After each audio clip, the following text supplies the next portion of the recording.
है वही सुरमा जो इस जग में अपनी राह खुद बनाता है। कोई चलता है औरों के पद चिन्हों पे, कोई खुद पद चिन्ह बनाता है। नमस्कार मित्रों, मैं उमेश कुमार राय और आप देख रहे हैं झारखंड जनसंचार। मित्रों, आज कोरोना वायरस के महामारी के कारण समूचा विश्व भारतीय सभ्यता एवं संस्कृति को मानने के लिए विवश हुआ है। ये कहीं न कहीं हमारी जीत की निशानी है और आज हम इसी विषय पर एक बार फिर आपसे रूबरू करा रहे हैं हमारे झारखंड जनसंचार के साहित्यिक संपादक डॉक्टर कल्याणी कबीर जी को। तो आइए सुनिए और अपने जीवन में अमल कीजिए। धन्यवाद। सबको नमस्कार। झारखंड जनसंचार के मंच की ओर से मैं कल्याणी कबीर। कोटि कोटि कंठों से गूंजे तेरा गौरव गान, भारत देश महान। मित्रों, कोरोना वायरस का आक्रमण जब से हुआ तब से हमने देखा कि बड़े बड़े विकसित देश जो कि ज्ञान विज्ञान और कई सारे मोर्चे पर खुद को बहुत बड़ी शक्ति मानते थे, उन्होंने भी अपने घुटने इस वायरस, इस अदृश्य वायरस के सामने टेक दिए। पर हमारे देश भारत ने पहले ही समाधान की राह खोज ली। हमने जिस तरह से इस वायरस से मुकाबला किया वो तरीका बहुत ही आसान था और वो तरीका हमारे वेदों में, हमारे पुराण में, हमारी परंपरा में ही मौजूद था। भौतिकता की आंधी ने हमारी पीढ़ी को और हम सबों को अपनी जो जड़ें हैं उससे दूर कर दिया था। पर कोरोना वायरस के आगमन के पश्चात इस संकट से जूझने के लिए हमें फिर से पीछे मुड़ना पड़ा और वो पीछे जो हमारे ऋषि मुनि बता कर गए थे, शुचिता, स्वच्छता की बात, वो सारी बातें आज हमें अपनानी पड़ रही हैं। साथ ही आत्मसंयम की बात हमारे वेदों में कही गई है, रामायण और महाभारत के मूल तत्वों में ये बात है। उन सारी बातों को आज हमें अपनाना पड़ा है। जब आप घर में हैं, सोशल डिस्टेंसिंग का पालन कर रहे हैं, तो कहीं ना कहीं उसमें आत्मसंयम वाली बात शामिल है कि आप खुद पर नियंत्रण कैसे रख पाते हैं। इसी पर टिका हुआ है आपके चारों ओर की सुरक्षा और आपकी अपनी सुरक्षा।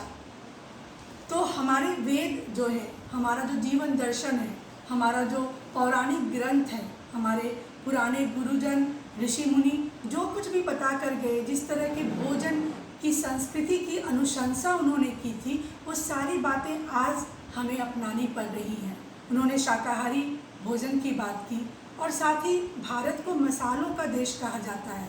मसाले मतलब दालचीनी, जीरा, अदरक, लहसुन, धनिया, ये हल्दी, ये सारी चीज़ें जो हैं वो मसाले हैं और रोग प्रतिरोधक क्षमता को बढ़ाने में ये रामबाण का काम करते हैं। तो ये सब कुछ हमारे देश में पहले से ही मौजूद है। ये हमारी गलती थी कि हम अपनी बात से, अपनी खाद्य संस्कृति से, अपनी सोच से दूर हो गए थे। उसके बाद बात आती है स्वच्छता की, प्रकृति की, कि प्रकृति के जितने नज़दीक रहेंगे दुनिया भर की व्याधियों से आप उतना ही दूर रहेंगे। तो आज फिर से आपने देखा कि ये जो वायरस है वो गांव से नहीं आया बल्कि विदेशों से हमारी धरती पर आया। और अभी भी जो आंकड़े हमारे सामने प्रतिदिन पेश किए जा रहे हैं उसमें शहर ज़्यादा आक्रांत है, गांव के लोग फिर भी सुरक्षित हैं। तो कहीं ना कहीं ये बात भी हमारे सामने स्पष्ट हो रही है कि भारत को गाँव का जो देश कहा गया था और ये कहा गया था कि भारत की आत्मा गाँव में बसती है, वो बात भी आज चरितार्थ हुई है। क्योंकि भारत की सुरक्षा अभी भी ग्रामीणों के बीच ही निहित है। जो गांव में रह रहे हैं वो सुरक्षित हैं, जो जितने बड़े शहर में है वो उतना ज़्यादा जोखिम वाली राह में है। उसके बाद हमारे वेदों में हमेशा कहा गया है कि शारीरिक बल महत्वपूर्ण नहीं है बल्कि आत्मिक बल महत्वपूर्ण है। तो अभी क्या है कि शारीरिक बल काम नहीं कर रहा है। आप किस वायरस से लड़ेंगे?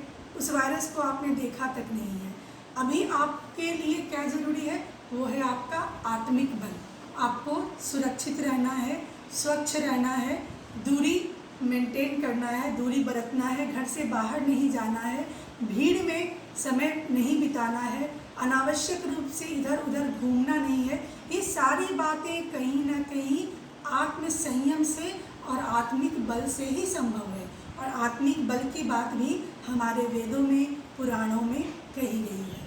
तो आप ये बात बिल्कुल ही स्पष्ट हमारे और आपके समक्ष है कि यदि हम अपनी जड़ों की ओर लौटे और हमारे जो पूर्वज कह गए थे, उन्होंने जिस तरह के जीवन शैली की बात हमें सिखाई थी, जो खाद्य परंपरा की बात उन्होंने हमें बताई थी, वो सारी बातें आज अगर हम अपना लें तो बहुत हद तक हम अपने आप को सुरक्षित रख सकते हैं। कहते हैं कि तांबे के बर्तन में यदि आप रात को पानी रखते हैं, उसमें तुलसी के कुछ पत्ते डालते हैं और सुबह यदि आप पिएंगे तो उससे रोग प्रतिरोधक क्षमता बढ़ जाएगी।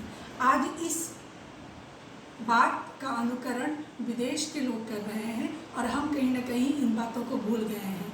गाय के मल मूत्र से, गाय के दूध से, गाय के गोबर से भी हम बहुत सारे औषधियों का निर्माण करते हैं और वो काफ़ी कारगर होते हैं। चरक संहिता और सुश्रुत की जो बात हुई है आयुर्वेद में, इन्होंने जो कुछ भी बताया है वो सारी बातें आज हमें सार्थक नज़र आ रही हैं अपनी सुरक्षा के दृष्टिकोण से। तो बहुत ज़रूरी है कि हम अपने देश की जो संस्कृति है, जो पौराणिक संदेश है, उसका पालन करें, अनुसरण करें और खुद को सुरक्षित रखें। Stay in home, stay safe. धन्यवाद।